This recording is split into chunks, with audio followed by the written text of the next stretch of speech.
The night before our wedding, my mother needed a $50,000 emergency deposit for surgery. I went to my fiancé, Major Adrian Hayes, hoping he would listen before it was too late. He only saw the number. He paid the deposit in the end, but something between us broke that night. That money became the beginning of every name he would ever use against me. After that, every time I asked him for help, he sent me $100. When I was in a car accident, he sent $100. When I begged him to attend my mother's funeral, he sent $100. 8 months ago, I found out I was pregnant. I sent him 77 voice messages, desperate to tell him we were having a baby. He never listened. He only sent 77 payments of $100. Later, when I started bleeding and was rushed into emergency surgery, I called Adrian and begged him to come to the hospital to answer the doctors to save our child. He sent $100 again. At the same time, Madeline's Instagram story showed Adrian in his dress uniform beside her at a lavish officer's charity gala. The comments all treated them like the perfect match. I stared at the screen until my hand went numb. I was begging for him from the edge of an emergency room while he stood under chandeliers beside another woman, looking as if he had already found the wife he wanted. By the time Adrian finally turned his phone back on, his staff officer's voice was shaking. "Major Hayes,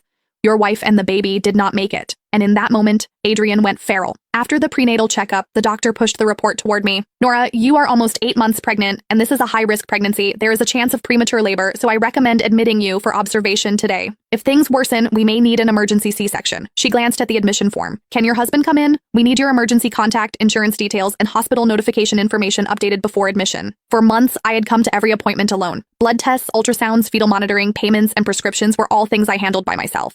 I knew the process so well that the nurses had stopped asking why no one came with me. I took out my phone and sent Adrian a voice message. "The doctor says the baby may come early. Can you come to the hospital?" A minute later, my phone vibrated. "Only a transfer. Adrian Hayes sent you $100. The note read, 'Need money again?'" I stared at the note and thought of the night before our wedding. Adrian had once looked at me as if I were the only thing he was sure of. Before he became Major Hayes, before dress uniforms and command briefings hardened every line of him, he had been the 22-year-old officer who fought his family to marry me. He saved training pay for a small ring, took night shifts to afford our first apartment deposit, and once crossed half the city after a field exercise just to leave hot coffee outside my dorm. When he proposed, he told me he would make me the happiest officer's wife in the world. Back then, I thought that was the man I was marrying. Later, I went to his apartment with my mother's hospital bill in my hand. I had not even finished explaining before he saw the amount. "My mother needs surgery tonight," I said. "Please, just listen to me first." Adrian did not take the bill, so they were right. "My parents said you came after me for money, and Madeline said you would ask for it sooner or later." He looked at the paper in my hand as if it were something filthy. "I did not believe them, not until you brought a $50,000 bill to me the night before our wedding." I tried to explain, but he was already looking at me like a stranger. "Did you think I could not walk away now that the wedding is tomorrow?" He left the apartment that night without listening. Before I could decide what to do, Madeline sent me to Harlan Price, a donor at the Meridian Hotel who helped military families. I went because I had no other choice. Price caught my wrist in the public lounge and tried to lead me toward the elevators. Adrian arrived before I could pull free, but he did not ask why I was there. An hour later, the hospital called to say the deposit had been paid from his account.